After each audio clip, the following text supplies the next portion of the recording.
Hello, everyone, and welcome to another segment of Voices of Empowerment with Dr. B. I am your girl, Dr. B, Dr. Bianca Miss B. Lee. I am a therapist. I am of a cognitive behavioral therapist to be exact. I am a marriage and family therapist. I am a um, personal counselor, doula, astrologer, reader, all of the things. Okay. But on Sundays and Tuesdays, I am a reader. I am a collective book reader. I read collectively with you all. We read through different narratives, different books, different publications that are beneficial to us, that we need to know, that can help us in our mind, body, souls, and all of the things. And every book that we read is always readily available for use for free. Okay. I purchased them the first time. You shouldn't have to buy it again unless you just want to support the author, which I am here for. Okay. I'm an author myself, so I know how it feels. But for me, my writings are just for you to have a deeper perspective, a more expanded perspective of things in life, right? So it's never been about a profit for me. It may be about for the other authors, but I can't speak for them. But I will say on this platform here, any book that we read is always readily available for you at any point that you want to obtain your own free copy. It is a PDF version of the books that we're reading. It is readily available for you. Just inbox me or send me a message wherever you're viewing from. We're airing on Clubhouse, on Facebook, YouTube, LinkedIn, Twitter, Instagram. We're airing everywhere right now. So hello to everyone from wherever you're viewing from, and acquire your copy. Wherever you're viewing from, inbox me wherever that is, and with your email that you prefer to receive your book, I'll send it to you once we're completed here. Obviously, I can't do it right now, but for right now, you are more than welcome to listen in as I read through the chapter that we are going to be reading collectively today. Okay, the book that we're reading, it is Caste, the Origins of Our Discontents, written by Isabel Wilkerson. And we're entering part 6, which is entitled Backlash. Okay. Chapter 25, which is entitled A Change in the Script. Okay. This book is really, really, really provocative, guys. It really, really is. It is purposed to tug at you. Okay. There's been chapters that I couldn't even hardly get through without crying and things like that. The reason is because I have ancestors that went through this stuff. You have ancestors that went through these things, and I cannot read these words and hear stories like this and not envision my family, my ancestors, my elders going through these things, having endured through it. Now it gives me that much more honor for them, I must say, because in hearing, and these are just descriptions, from an outside view of what they endured. This doesn't even hold a candle to what they actually experience. You know what I mean? So just to imagine, right? Just to imagine, because that's all we have is our imagination in terms of what they went through in the origins of these discontents. It made me honor them so much more. That's why I said no one can ever, I don't care what race, religion, whatever, you can never stop me from venerating my ancestors, ever. Why? Because they went through this stuff flat footed, weak, feeble. They went through it, endured through it. And because of their endurance and strength, I am here today. So I will always honor them for that. And just hearing their story, knowing what, the stuff that they've gone through, it opened my eyes even more to where it began, how it began, who continued it on, how it's being continued, what part am I playing in it? Come on, accountability, right? What part have I played? What part am I playing? How can we mitigate it? That's where we're going through. That's what we're reading through on this journey here. And I'm here for it. Okay. Now, the comments and the chat sections are open wherever you're viewing from. Again, they're open. So utilize it. If you have something to say, utilize it. I will give voice to your words. Okay. If you want to, speak for yourself and want to be audible, you can do so. All platforms wherever we're viewing from, we're going live from, they will hear you and we can discuss. That's what we're here to do. We're reading and discussing. If there's nothing to add and we're just taking it in, feel free, take it in. Okay. But we will continue on with chapter 25. We're entering part 6, Backlash, chapter 25, a change in the script. Okay. The greatest departure from the script of the American caste system was the election of an African American to the highest office in the land. History has shown that there would be consequences to this disruption of the social order, and there were. What follows is not an analysis of the presidency of Barack Obama, but rather a look into the caste system's response to his ascension and the challenges it would place in his path. First, the break more than 2 centuries of tradition and birthright, it would take the human equivalent of a supernova, a Harvard trained lawyer, a U.S. senator from the land of Lincoln, whose expertise was the Constitution itself, whose charisma and oratory matched or exceeded that of most any man who had ever risen to the Oval Office, whose unusual upbringing inclined him toward consolation of the racial divide, who famously saw the country as not blue states or red states, but as the United States, whose wife, if it could be imagined, also a Harvard trained lawyer with as much star power as her husband, who, together with their 2 young daughters, made for a telegenic American dream family, and who, beyond all this, ran a scrupulous, near flawless campaign, a movement, really. It would take an idealist who believed what most Americans would have sworn was impossible for a Black man to make it to the White House. Secondly, his opponent, a beloved and aging war hero from Arizona, a wise and measured moderate Republican in a party that had grown more conservative, ran a less than energetic campaign and made several misjudgments, the most significant of which was choosing an unpredictable former governor of Alaska, a woman prone to gaffes and too quirky word salad misstatements as his running mate. Then, in the months leading up to the election, a once in a generation financial catastrophe descended on a country that seemed on the brink of the financial ruin under the Republican administration then in power. Wall Street firms collapsed before our eyes, and the value of American homes, the primary source of many citizens' wealth, plunged in value. Excuse me, leaving millions of voters underwater. In October 2008, a few weeks before the election, envelopes arrived in the mailboxes of millions of American households, mailings that became inadvertent leaflets in favor of the Democrat. The quarterly 401k statements that showed losses of as much as 40% of people's savings in the last year under the Republican president.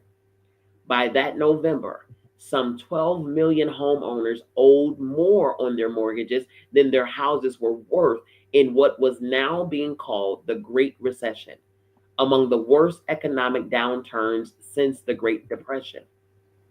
People in the dominant caste who might have been on the fence about taking a chance on an African American candidate were looking at massive losses with no end in sight. Hope had been Obama's mantra during times that badly needed it.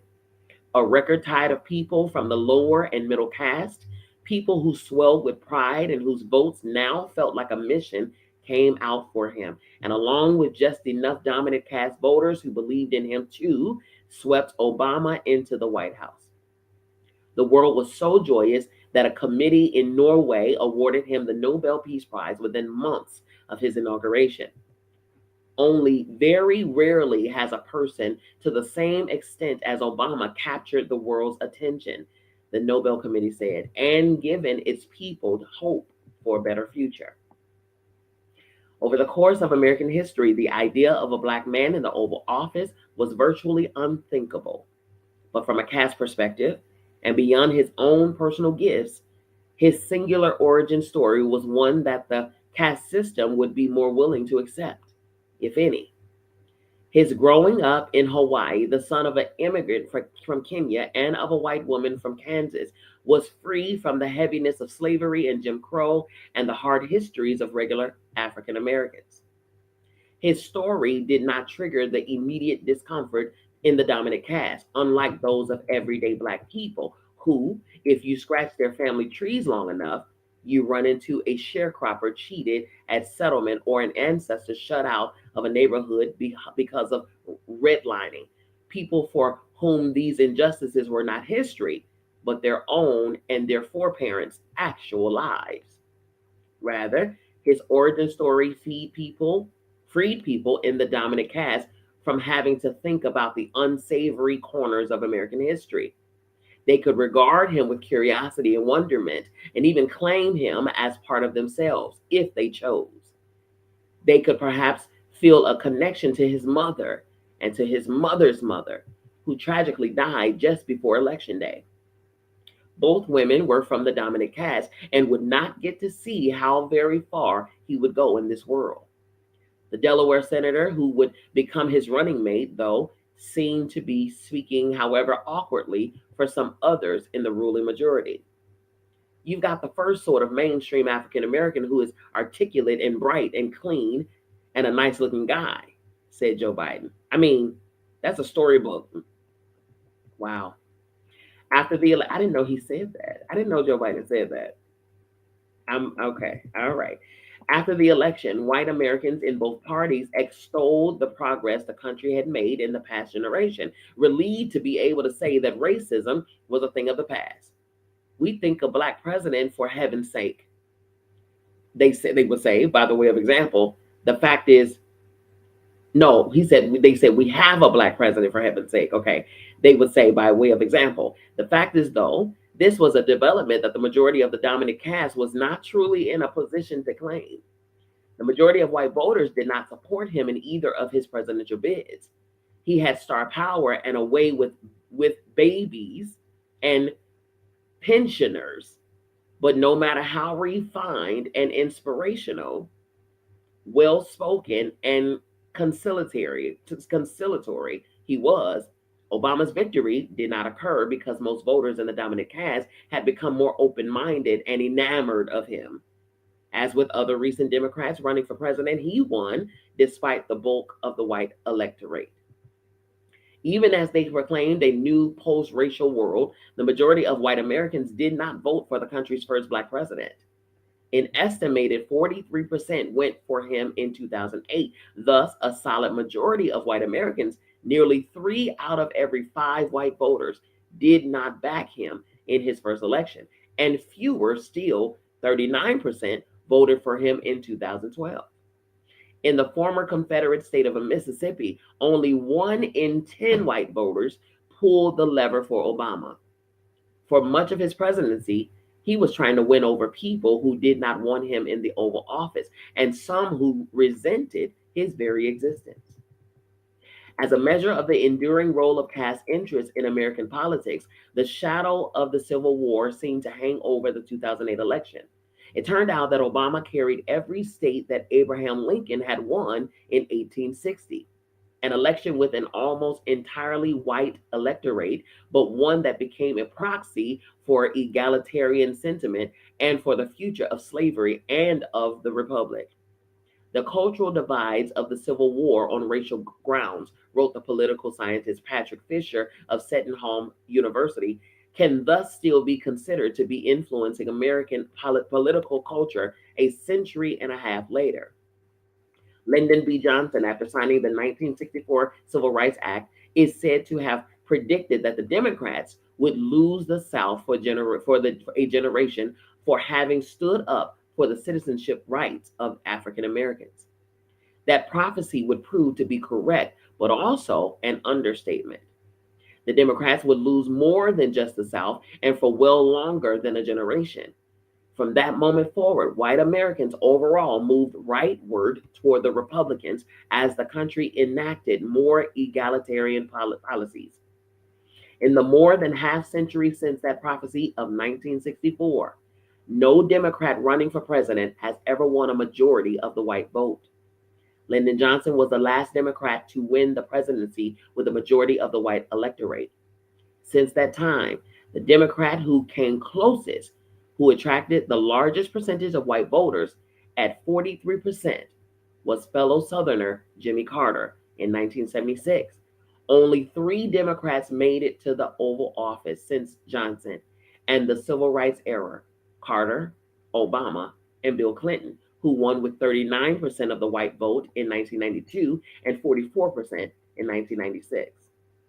With whites pulling away from the Democrats and accustomed to prevailing in presidential elections through their sheer numbers, the outcome of the 2008 election was seen not merely as a defeat of John McCain, but perhaps a defeat of the historic ruling majority itself, a challenge to the absoluteness of whites' dominance, wrote the political scientist Ashley Jardina of Duke University, who specializes in the behavior of the white electorate. Combined with census projections of an end of the white majority by 2042, combined with the census projections of an end of the white majority by year 2042. Is is that why? Is that why vaccines and all of the things that Bill Gates was talking about? The overturning of Roe versus Wade, and are we scared that we're going to lose our majority? I'll continue reading. Obama's victory signaled that the dominant caste could undergo a not altogether certain but still unthinkable wane in power over the destiny of the United States and over the future of themselves and their children and their sovereign place in the world. The symbolism of Obama's election was a profound loss to white status, Jardina wrote. This was something that no one in the dominant caste or any other group in the country, for that matter, had ever had to contemplate. Ever, right? That's what this is. This is all fueled, you guys, by fear. This is fear. Fear of losing power, fear of losing control, fear of losing the majority. Wow. It meant that people who had always been first now had to consider the potential loss of their centrality. For many, the ability of the Black person is to supplant the racial caste system, wrote the political scientist Andra Gillespie of Emory University, was the manifestation of a nightmare which would need to be resisted. Come on, because that's what they're doing, trying to preserve the status of power. That's what it is. That's why when it came down to the COVID vaccine, Bill Gates and his then wife, she divorced him shortly after that. That's why when they became the face, because Bill Gates was the main supporter, financial backing of the World Health Organization back then. He probably still is. And he and his wife I will never forget this. They were the faces of this vaccine. And I remember when he said that, they were pushing it, they were pushing the importance of it and the severity of it and things like that, and was saying that they believe that the urban areas should be the first to receive their vaccinations. They had a foolish reason as to why, but I do believe, I know I remember when they stated it, should be the first to receive the vaccinations. The urban areas, which is where the majority of Blacks and Browns live.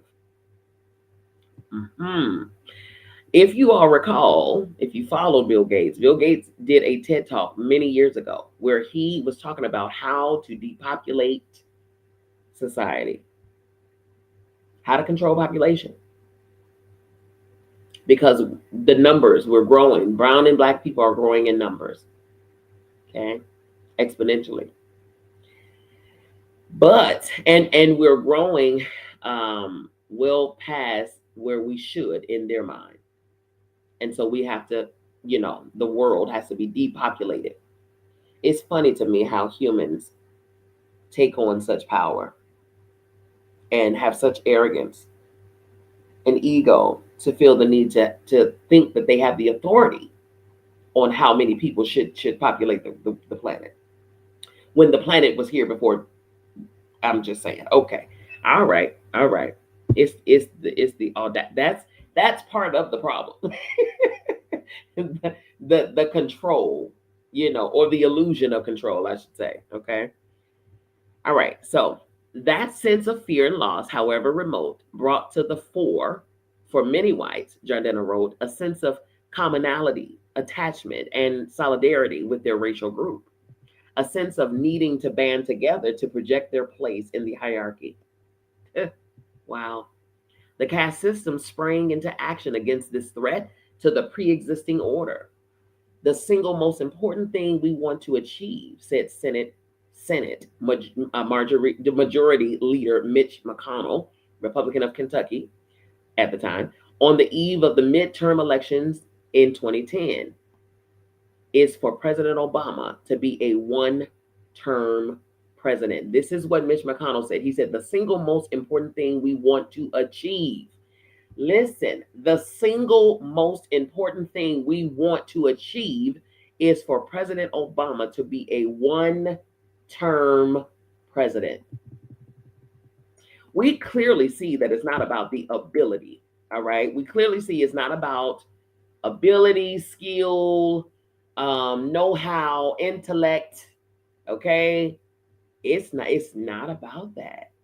It's about not being a Democrat and not being somebody other than white in power.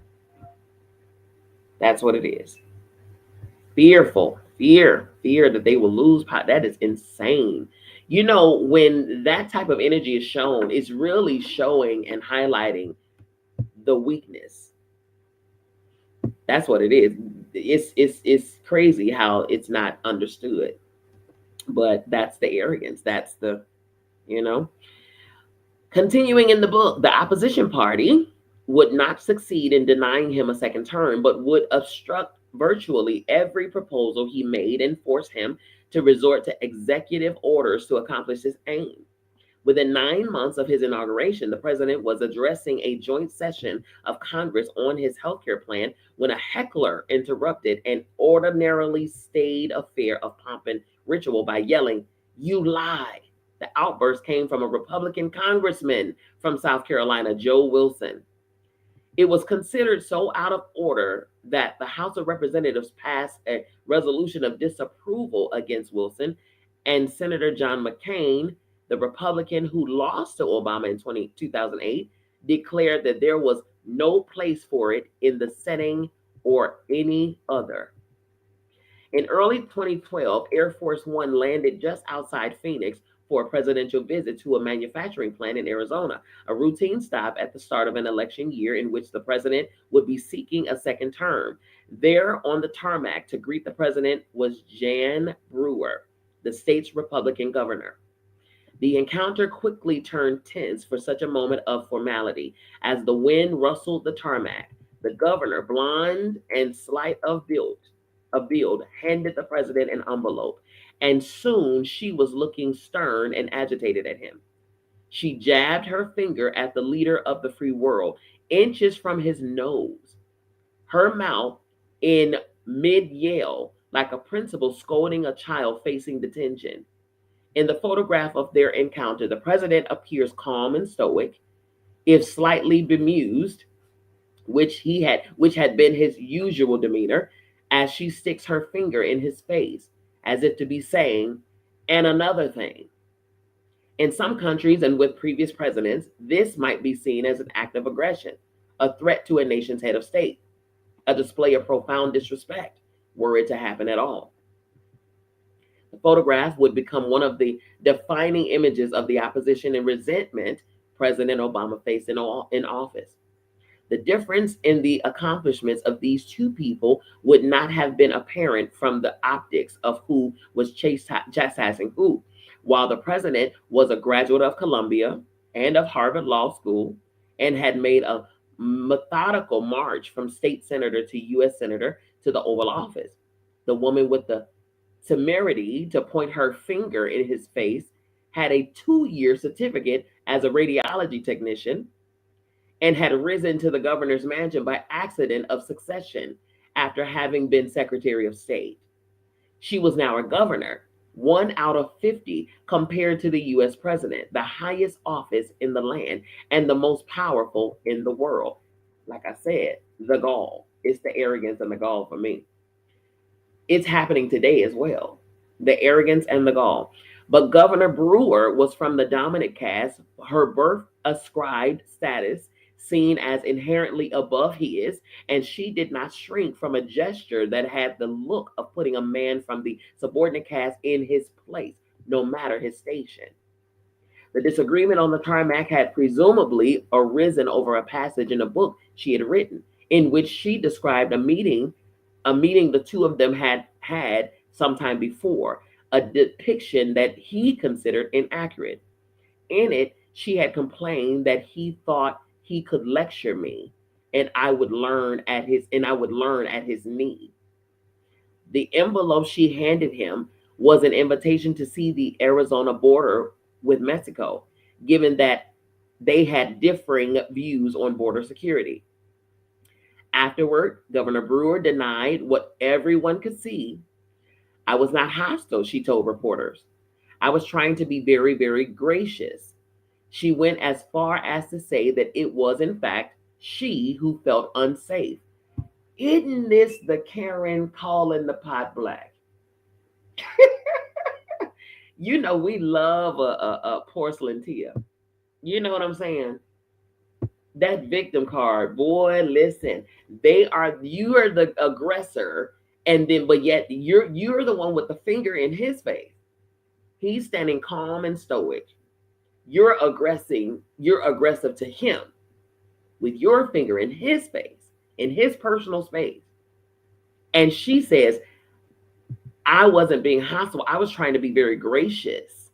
I felt a little bit threatened, if you will, in the attitude that he had.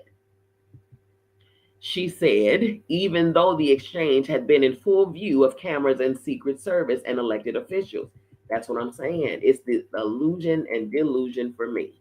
And despite the fact that it was she, after all, who was wagging her finger in his face, not the other way around. The encounter put the governor in the spotlight for the moment, and she used it to raise money for her political action committee, according to news reports at the time, and to fire up her base. She told potential donors that the message she was really giving the president that day was, you have 1 more year. Interesting. Interesting. We gotta love it. Or do we? Okay, moving on.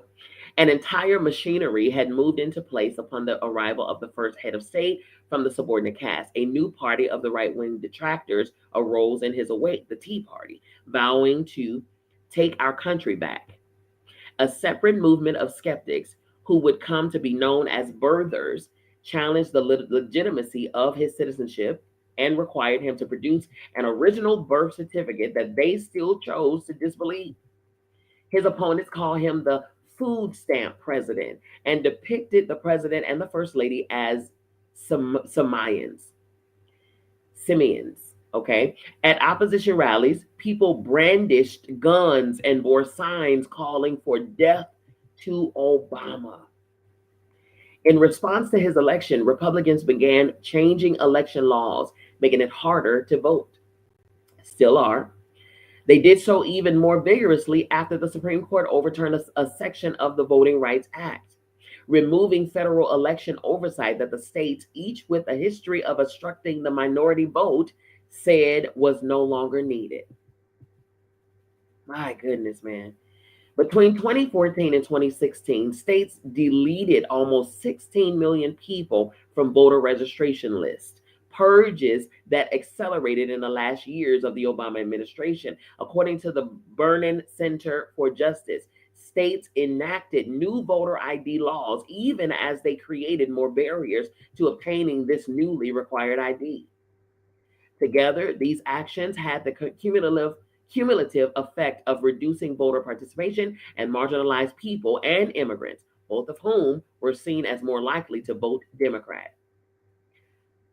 Again, when you have to do all of this to win, are you winning?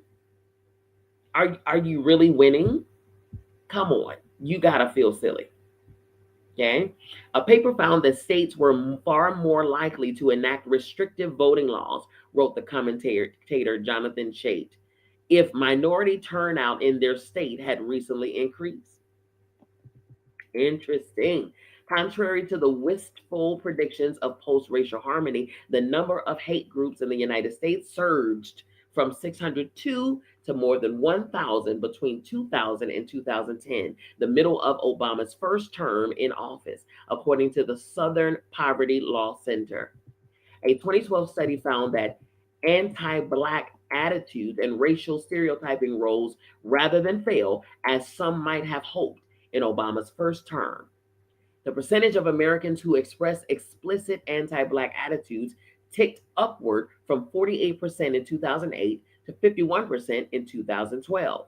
But the percentage expressing an implicit bias rose from 49% to 56%.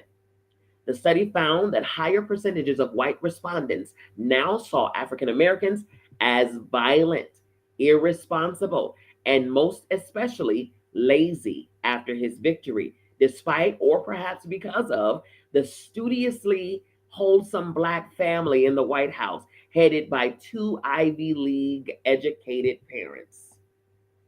Hmm.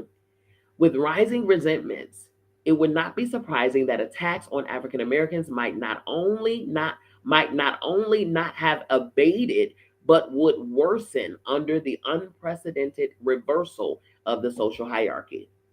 By the second term of the administration in 2015, police were killing unarmed African Americans at 5 times the rate of white Americans. It was a trend that would make police killings a leading cause of death for young African American men and boys. These deaths occurring at a rate of 1 in 1,000 young Black boys and men. Early on, Obama had taken symbolic steps to bridge the racial divide. He held a beer summit with Henry Louis Gates Jr. and the officer who had arrested Gates as he tried to enter his home near Harvard, having called the summit after the uproar over his comments that the police had acted stupidly in arresting the Harvard professor. When Trayvon Martin was killed, Obama observed that if he had had a son, the son would have looked like Trayvon. But the caste system rose up and his approval rate fell after even these benign gestures. The opposition party stood firm against many of his ambitions and nominees, shutting down the government time and time again, refusing to confirm or even consider his Supreme Court nominee, Merrick Garland. The caste system had handcuffed the president as it had handcuffed the African Americans face down on the pavement in the videos that had become part of the landscape. It was as if the caste system were reminding everyone of their place, and the subordinate caste, in particular, that no matter how the cast of the play was reshuffled, the hierarchy would remain as it always had been. In the paradox of caste, many whites seem to have known this. Studies show seem to have trusted on some unconscious level that the caste system would hold the first Black president and the subordinate caste with which he had come to be associated in check. As deeply as some people resented a Black man presiding in the Oval Office, most whites in the United States were not overwhelmingly concerned, Jardina writes, that Obama would favor Blacks over their own group. Thus, within the parameters in which he was forced to maneuver, he made more headway with race neutral goals. In so doing, he managed to reshape the country's healthcare system and lead on such issues as climate change, clean energy, gay marriage, sentencing reform, and investigations into police brutality that other administrations might have ignored altogether while guiding the country out of recession. But accomplishments from those considered to have stepped out of their place often only breed more resentment. In this case, inciting the tremors of discontent among those feeling eclipsed by his very existence. Any upheaval in the universe is terrifying, James Baldwin once wrote, because it so profoundly attacks one's sense of one's own reality. Which is why Obama's presidency and his high approval rates mask an undercurrent of anxiety about our changing nation, according to Jardina. It hid a swell of resistance in multiculturalism and a growing backlash in immigration. In November 2012, on the day after the first Black president won re election to a second term, Rush Limbaugh, the conservative radio talk show host, went on the air and lamented to his listeners. I went to bed last night thinking we're outnumbered, Limbaugh said. I went to bed last night thinking we've lost the country. I don't know how else you look at this. That same day, a troubled 64-year-old man in South Florida took the most extreme action imaginable. In the time leading up to the election, according to the police, Henry Hamilton, owner of a tanning salon in Key West, told his friends, if Barack gets reelected, I'm not going to be around. He kept his word. His body was found in his condominium a day and a half after the returns came in. 2 prescription bottles sat empty in his dining room. Beside him was a handwritten note demanding that he not be revived and cursing the newly reelected president. My question, dear sir, what did the reelection of the president have to do with the purpose of your life? Your reason for breathing. I have a question.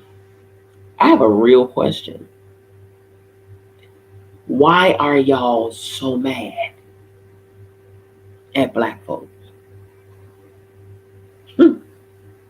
Why are y'all so angry?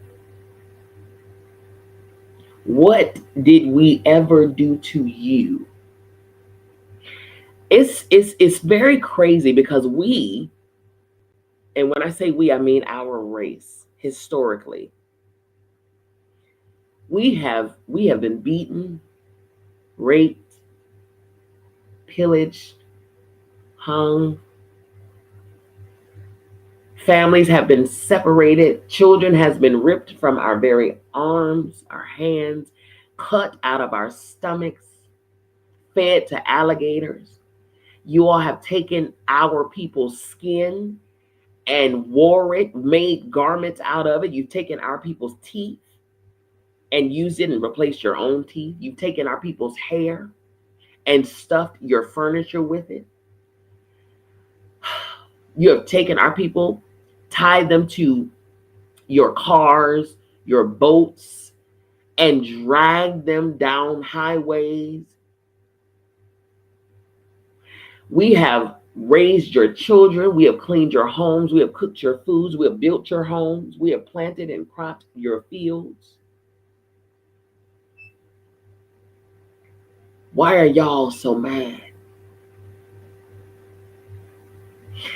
God forbid we get an education. We take ownership. We become entrepreneurs because we saw in Tulsa, Black Wall Street, that did not go over well with y'all. No. Because to y'all, we are not to be equal at all. We are not equal in your eyes. Forget God's eyes, okay? Because clearly y'all are bigger than God, right? Because we were all created and formed and shaped, and life was breathed into each one of our lungs the very same way. No, that doesn't matter to you, especially to white evangelicals.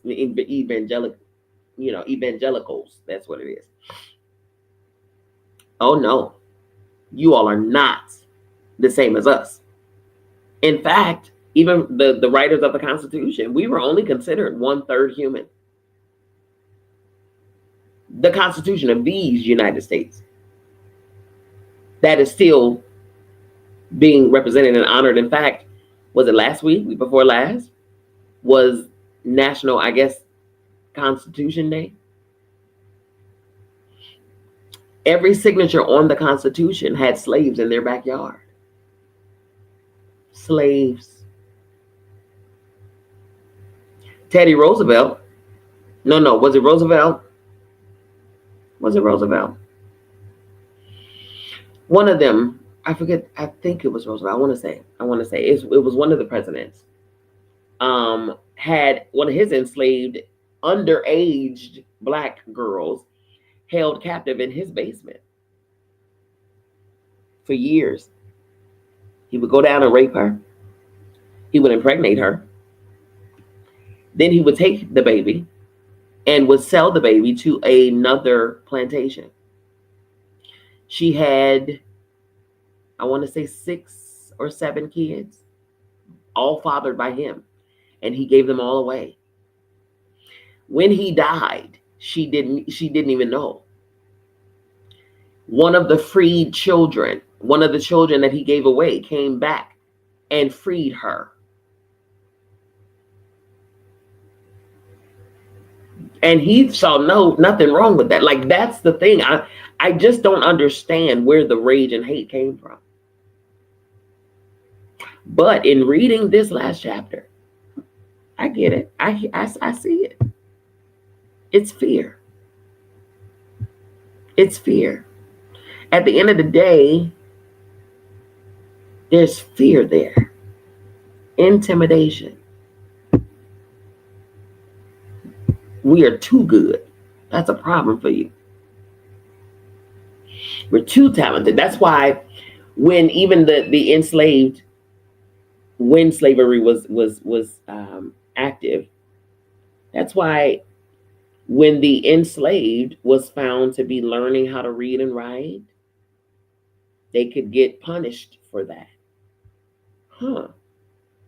Why is me learning how to read and write offensive to you? Why? Because freedom comes in knowledge. The more you know, the freer you are. Even the Bible, there's a passage that says, the people perish for the lack of knowledge. The people perish for the lack of knowledge. As long as you remain ignorant, you can be subjected, you can be conditioned, you can be enslaved, you can be controlled, as long as you are dumb. As long as you're dumb. Maya Angelou said it too. She said, unfortunately, we don't like to read. We don't like to do the work. We, as in black people. She says we have become lazy, and I agree. We have, in a sense. I'm saying overall, we have, and even in terms of if we were to use the word privilege, we have become privileged too, because the luxuries that we get to enjoy, our elders and ancestors did not. They couldn't even fathom having a cell phone. Are you kidding me? They couldn't even fathom having the luxuries that we have, and we have the nerve to complain about every single thing. My God. So we have gotten to a place of complacency. I do agree. We have allowed ourselves to take on the divide energy that we've been conditioned in. Because that's not our origins. Our origins is not division, separation. Our origins is togetherness. We were the ones that understood it took a village, because it was the villages that came together to work together, bartering with one another. You keep the kids, I'll cook the meals. You iron the clothes, I'll help them with homework. You know, you two go out and hunt. We'll take and kill and butcher, and we'll clean, and we'll take. Listen, it was the village. But the village operated seamlessly because of the togetherness within the village. There was no big eyes and little U's. We all understood. We all had a purpose.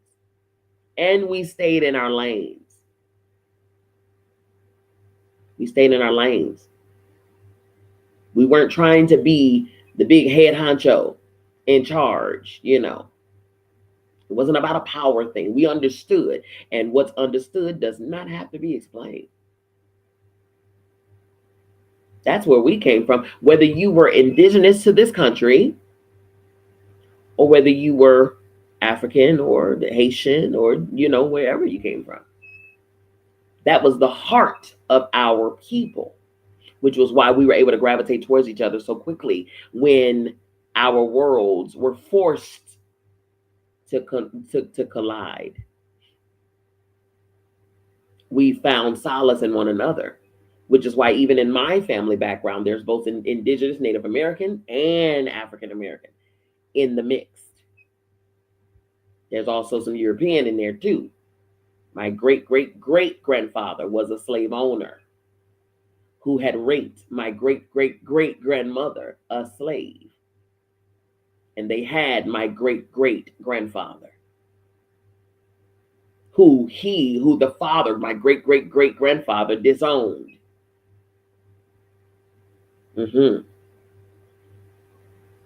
So yeah, it hits home. They made Nat Turner. Yeah, they boiled him. He was boiled in a pot.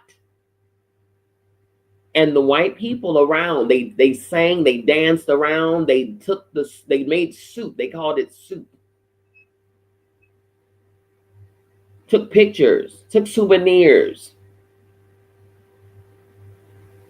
Like that was entertainment. When a lynching happened, white families would bring their children to the lynching, to the hanging.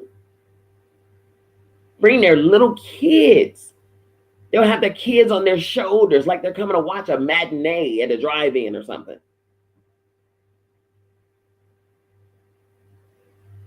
This is the brutality, the trauma that we've had to endure for centuries. Why do y'all hate us so badly? I must know, because it's still happening today, especially since Trump's been in office. Oh my God. Even post, the assassination of Charlie Kirk. Oh my God. The rollbacks of DEI. Oh my God. Immigrants, the wall. Oh my God. It's the spewing of it all. Man, I am hearing some things. I'm seeing a lot of stuff. This disdain, you all have to understand. This stuff is bred. This is conditioned. Some of y'all were born in this. You were raised by the Ku Klux Klan.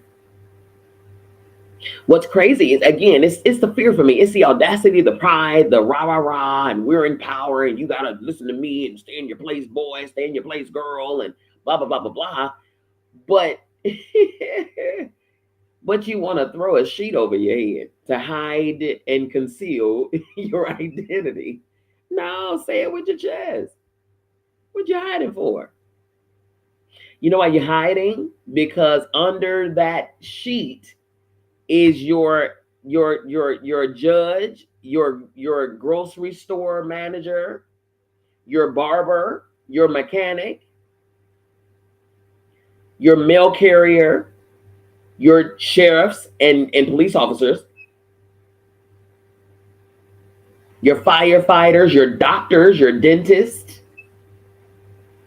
Oh yeah, we gotta conceal our identity. We want your money. Yeah, we still want you to come and spend your money with us. But we don't like you though. And we're gonna, after 9 o'clock, we're gonna go and gather and put our sheets on and carry torches and but we're gonna do it after we get your money.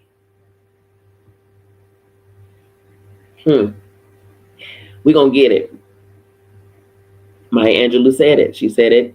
If you want to keep it from Black folks, you want to keep information from Black folks, put it in a book.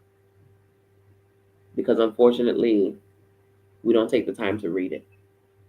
I need us to read. That's why we're here. That's why we gather, to read. This is why we don't zoom through the books as well. We don't zoom through the books because it's not about a speed. It's not. We're not trying to see who can read best. That's not what this is about. We read a chapter. If the chapter is small enough, we'll go to the next chapter. But we read a chapter each setting so that we can sit with that and really take it in, really digest it, really understand what is being said. Now, this book is not speaking hatred. This book is making us face reality. It's putting us in front of a mirror collectively. And if you are not a part of the minority, I air quoted the fool out of that, okay? Then, and you were raised in the upper subordinate caste, the upper caste, okay? Yeah, the upper caste. Then, i.e. the majority, then you don't understand our story. And when we try to say it to you, tell you, to bring you in and give you an insight by saying things like Black Lives Matter, what y'all hear? Black lives after other lives is no. That's not what we're saying. We're saying Black Lives Matter too. Not just your white life and your white kid's life and your white father's life and your white mama's lives. Black Lives Matter as well. But even when we say that, that's too much for you. Because y'all got to take that and all lives matter. And we got the blue lives matter and the green and the purple and the yellow lives matter. Okay, we can't even say that. And it be understood. Understood. What happened to the one nation under God, indivisible, with liberty and justice for all? What happened to that? Oh, my bad. When those words were written, we were in the backyard. That came with conditions and contingencies. And what's crazy is, especially with the white evangelicals, you take the racism, the fascism, colonizing behavior, and then you say in Jesus' name on the end of it, as if this is God's will for this foolishness to be this way. God is love. Period. Point blank. This is not the way of God. This is the way of man. Let me tell you something. The way that you all are moving, especially in the realm of Christianity, understand this. I know, I hate to bust your bubble. Christ himself wasn't even a Christian. Okay? In fact, it's the mindset of the evangelicals right now that killed Christ. Remember? It was the rabbis and the priests. It was them who said, "Who does he think he is? Don't he know he got to come through us? Who he think he is, raising the dead and healing the sick and this and then the third?" It was the church that put Christ on the cross. And the slap in the face is to call your religion after the man you just killed. Because he didn't follow your rules. Because you thought you were the better one. You see the parallels here?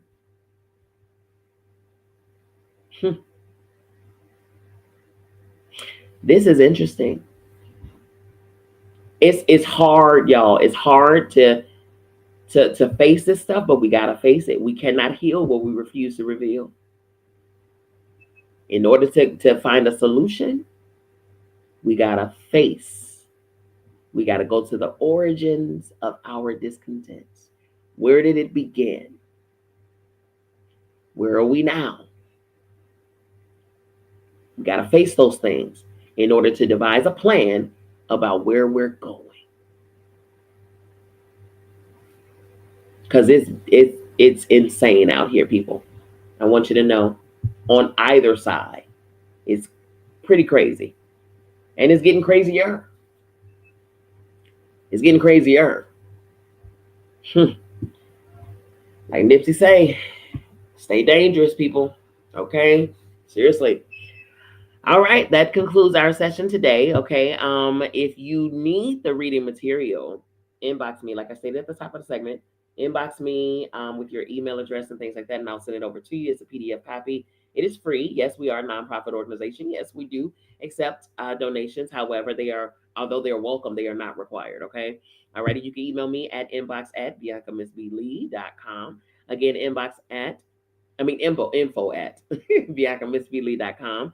You can also visit my website, people. For those who are watching via video, it's on the screen. For those who are in Clubhouse, there's a link that's right above my head. Tap above my head, and you'll be straight there. Okay, go there. You can see what I have, what I offer, and my services. You can gain a service. You can get some merchandise. The merchandise is on my website. It's also at walmart.com. You can get it from me. If you get it from me, you can get it signed. If you don't, then go wherever you want to go. All right. I appreciate you for your support. Follow me on social media, people, on all platforms: Instagram, Facebook, YouTube, LinkedIn, wherever you want to go. It is all Dr. Bianca Miss B. Lee. Again, Dr. Bianca Miss B. Lee. Join me Monday, Wednesday, and Friday also on TikTok with the Talk with Doc. Only on TikTok. Well, actually, I'm trying to integrate other platforms like I do with this one here. So we'll see. But definitely, you can check it out on TikTok. Monday, Wednesday, and Friday. It is the Talk with Doc. Again, you can find me at Dr. Bianca Miss B. Lee. Dr. Bianca Miss B. Lee. It's so much going on, yeah. Okay, so look, we'll be back here on Tuesday evening. We'll be going into the next chapter, chapter 26, entitled Turning Point and the Resurgence of Caste. Turning Point and the Resurgence of Caste, all right? As you all know, and I say it every time, I love you, I mean it. There is absolutely positively nothing you can do about it. Don't you even try it. We'll see you back here on Tuesday, right here at Voices of Empowerment with Dr. B. Peace.